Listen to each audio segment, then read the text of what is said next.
Hey guys, it's Maggie, and I wanted to do a really quick video today about my 5 new goals for the school year. And I think it's good for us to set goals. I really try to get the kids in my class to set goals, which is something I'm going to talk about in this video. But I think it's really good for me to set goals because without the goals, I can sometimes forget what my purpose is. I can sometimes forget some of the cool ideas or what I want my focus to kind of be for the year. So I'm just gonna kind of jump into them. So I have 5, like I said, and I've got them on my phone, which is why I'm looking down. So number 1 is no sitting down. And obviously I'm sitting down right now. But what I mean is, this year in my classroom, my goal is that every time we are having class, meaning there are students in my room having class, that I will not sit down. I want to be up moving around, walking around, helping kids. I found that walking around is really one of the best classroom management strategies that you can do, because the kids know, even if you're not standing near them, that eventually you're going to be over there where they are, and it can help cut down a lot of problems before they even happen because they know you're on their way, or you're on the way to them. So that's one reason. Another reason is just because I really want to make sure this year that I am helping the kids as much as I can. I got feedback from my students last semester about things that went well and things that didn't go well. And one of the things that my seniors told me was that sometimes they felt that I was unapproachable when I sat at my desk. Even though I said multiple times, if you've got any questions, come ask me. If you've got any questions, come ask me. Got a question? Come ask me. I would say that 1,000,000 times. No one would ever come ask me anything. And I think in walking around, they'll be more willing to ask me a question. And so that's something I wanted to change about this year. So that's number 1. Number 2 is I want to do personal conferences with each student. So last year I had 2 senior classes, and one of the things that I think went really well last year was I did personal conferences multiple times with all of my seniors. And this is because they're having to do that big senior project I talked about, where they have to write a really big essay. They have to do this portfolio, they have to do a presentation, all these things. And I met with students a lot. And I think it helped them a ton, and also helped me remember what they were doing, helped me kind of see if they had any questions, what's something they're struggling with, what's something that's going really well. So I thought I might incorporate that into all my classes for the new year.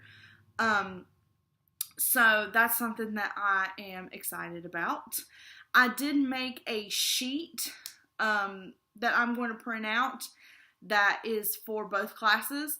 And for my classes that are not seniors, so I have an English 2 honors class this semester coming up. And for them, I'm going to do what's the grade you made last year in English class? What are some things you want to work on? Let's set a goal for the year. And then let's also set a goal based on what they made on the baseline, which is their first district test that they take. So looking at that, let's make a goal for what you're going to do on the midterm, which is another district test.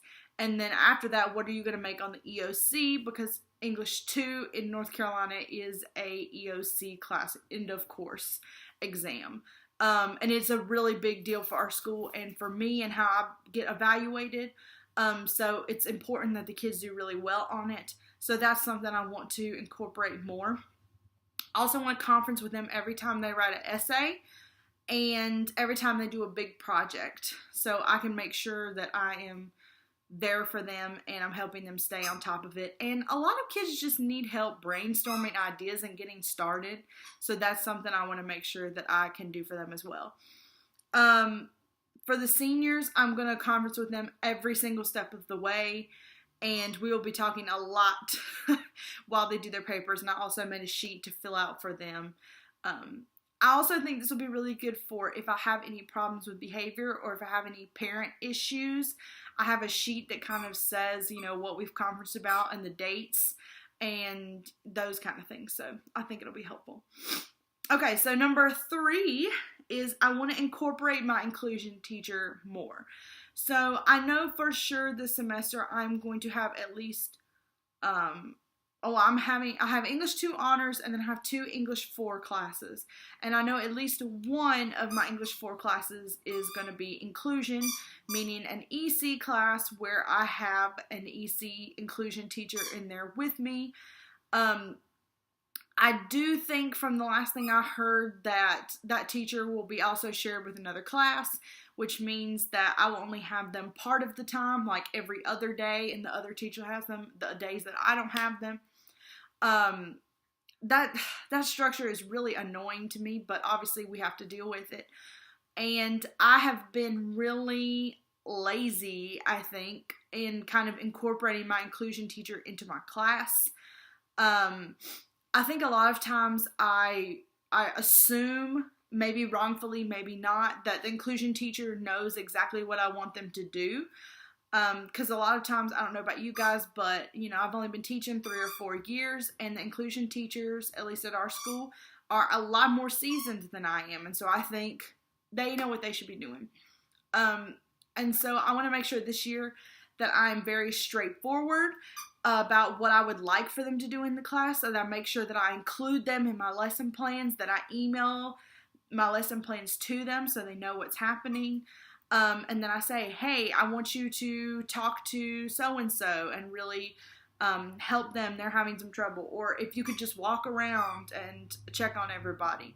I want to make sure that I tell them exactly what I would like for them to do. And then that I also ask them for feedback and ask them how things are going and if there's anything they think they should be doing or if there's anything that they think I should be doing differently. Also, really want to start asking them about how to incorporate more modifications for my EC students to help them succeed. So that's one of my goals this year as well. And of course, my notes just closed. Okay, number 4 is this is going to sound really terrible. Excuse me. But I want to make sure this year that I lesson plan. Now, I know what you're thinking. What? She doesn't lesson plan? How does she know what she's going to teach? Well, I'm going to make a confession to you. A lot of times, I like to walk into the room and go, okay, what are we going to do today?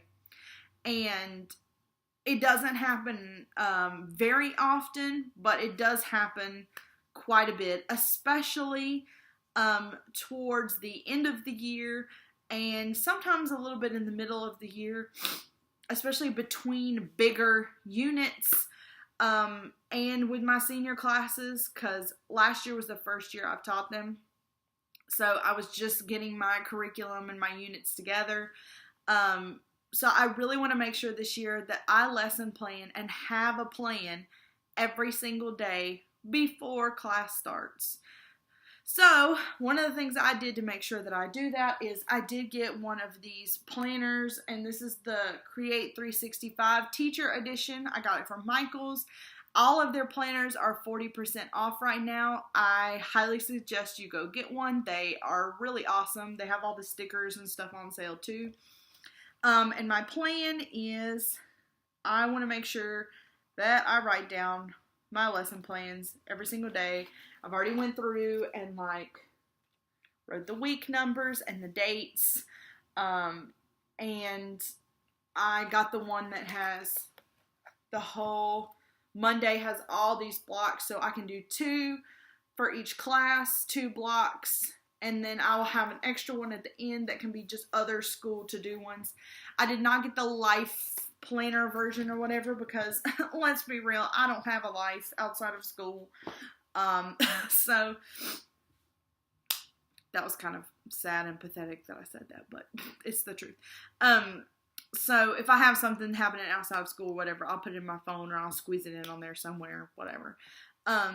So I want to make sure I lesson plan.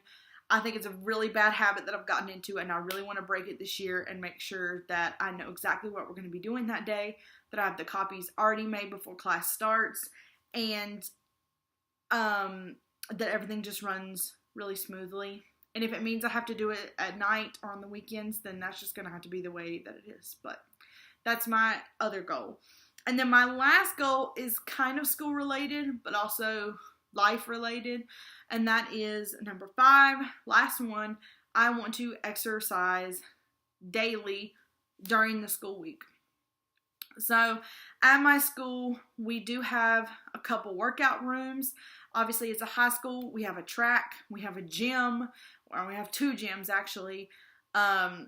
We have a huge campus that you can walk around. Plus, like I said, the workout room, there's all kinds of machines. And in the weight room, there's obviously weights. There is absolutely no reason that I should not be exercising. As you can tell, maybe you can't, which kudos to you if you can't tell. But I am a big girl. I am plus size, and I would really like to change that. Kind of one of my life goals for this new school year is I really would like to lose weight. I don't really know what I want to be. All I know is, as I told my husband, I would like to be able to walk into any clothing store and pick up a shirt or a pair of pants that is my size. So right now I'm wearing maybe a 1X in a shirt and like a size 18 in pants and like a dress.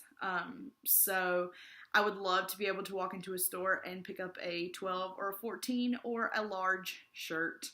And that would make me very happy. So one of the ways I'm going to do that is I plan on exercising every single day, probably 30 minutes to an hour. If I bring workout clothes with me to school, all I have to do is, as soon as school ends, change clothes, go work out, then I can come home and I can do whatever I want. I'm going to be honest with you. Out of all the things that I've listed, this one is going to be the most difficult for me to do. But I hope, I'm crossing my fingers, that it's something I can keep up with. I do have a lot of girlfriends at school that are also wanting to work out. I don't know if they're wanting to do every day, probably not. But I will have some friends along the way that will work out with me, which always makes it better. I plan on having some great tunes. That sounded really old. Forget that I said that. I'm going to have some great music to inspire me, and that's my plan. Also, I would really love if I could get used to working out enough that I could read while I'm on the treadmill or the elliptical. Can you guys do that? I feel like my head is like moving too much. I'm trying to read and I get like sick. That'd be very helpful if I could read while I was doing it, but it's like reading in the car for me. I can't do it. Excuse me. So those are my 5 goals. I'm really hoping this year that it's going to be a great year. I have a lot of motivational stuff put up in my room this year that I didn't have before. I've decided that my quote for the year is going to be, "Today is a good day." No, wait, I've messed it up already. It's a good day for a good day. Is that what it is? I don't know. I bought a plaque that said that, and I love that quote because I'm very pessimistic. I'm a very negative person, unfortunately. So I really want to fix that this year, and so I'm trying to be really motivational. I want to jump on this trend of like the growth mindset stuff for the year. So that's also something I'm going to be working with in the conferences and stuff. So it's going to be a good year. Today is the last Saturday before I have to go back to work. So next week is when our teacher work days start. I also have some PD next week. I have to do a game duty next week. So next week, in 2 days, it's going to be back to reality, back to real life school. So I'm ready though. I'm ready. A lot of people are talking about how they're dreading it, but I'm excited. I'm ready. I am going to say that I apologize that I haven't been able to put up a classroom setup video yet. I recorded some clips the other day while me and my mom were working on my room. For whatever reason, my computer decided that it would delete them, which of course it did. So I really didn't have enough to put up a whole video except for us putting up one bulletin board, which is not worth a whole video. So I will definitely next week be working on my room every single day. So I will have some classroom setup videos coming out this week. And we'll kind of see what goes from there. I also plan on doing a video for our open house. Some people call it Meet the Teacher Night and things like that. We call it open house where I'm from. So I'll probably do a video for open house and kind of show you what I'm doing for that. And get ready, because when school starts back, I can upload tons of videos that are not just me sitting here talking into the computer screen. They are a little bit more exciting and will be more of my classroom and such. So those are my 5 goals for the new school year. I hope that you also are setting some goals for the new school year so that we can have a really positive and awesome year together. So make sure you like, comment, and subscribe, and watch some of my other videos that I've posted lately. And I will see you guys next time. Bye.